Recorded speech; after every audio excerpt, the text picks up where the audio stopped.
Good day, everyone. This is French Joor at your service. So, for today's vlog po, I will share to you some basic terminologies about Microsoft Excel. So, first, open po tayo ng ating Excel. And we will click blank workbook since gagawa pa lang ho tayo ng ating spreadsheet. So, ito po yung itsura ng ating spreadsheet. So, ang ating i-discuss po is more on buttons muna tayo. So, first, meron po tayong tinatawag na tab buttons. So, itong mga buttons sa bandang itaas, ito po yung tinatawag nating tab buttons. Yung file, home, insert, page layout, formulas, data, review, view, and help. So, meron po rin tayong tinatawag na ribbon.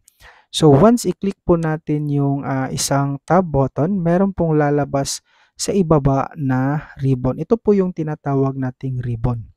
And sa ribbon naman po, nakapaloob po ang tinatawag nating group.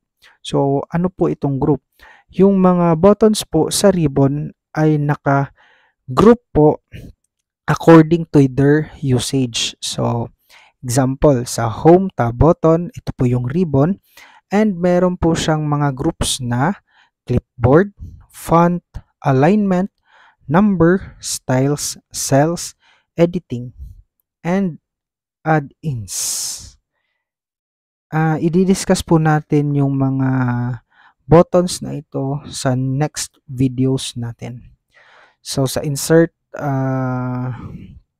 tab button, tables, illustrations, charts, tours, sparklines, filters, links, and symbols. Sa page layout, themes, page setup, scale to fit, sheet options, arrange. Sa formulas, function library, defined names, formula auditing, calculations.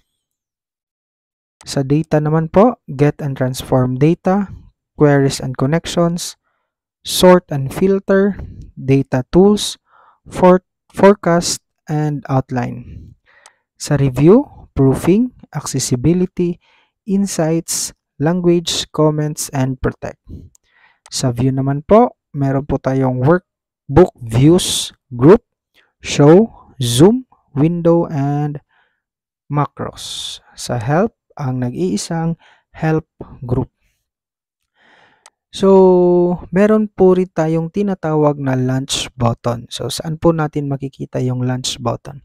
Ang launch button po ay makikita sa isang group sa ribbon na arrow. Ito po, maliit na arrow. So, ano po tong launch button? Ang launch button po ay because of limited space po sa ating tab buttons. So, gumawa po ng launch button si Microsoft para po sa another options sa paggamit po and pag-enhance ng ating spreadsheet. So, for example, sa home tab button, sa group na font, ito po yung launch button. So, pag i-click po natin, meron po siyang lalabas na another window na ang pangalan ay format cells. So, ito nakapaloob po yung number button, alignment, font, border, fill, and protection. So, itong mga button na to ay makakatulong din po sa ating paggawa ng isang spreadsheet. So, sa previous video po natin, na-discuss po natin yung columns and rows. So, I will discuss again lang po para at least a review.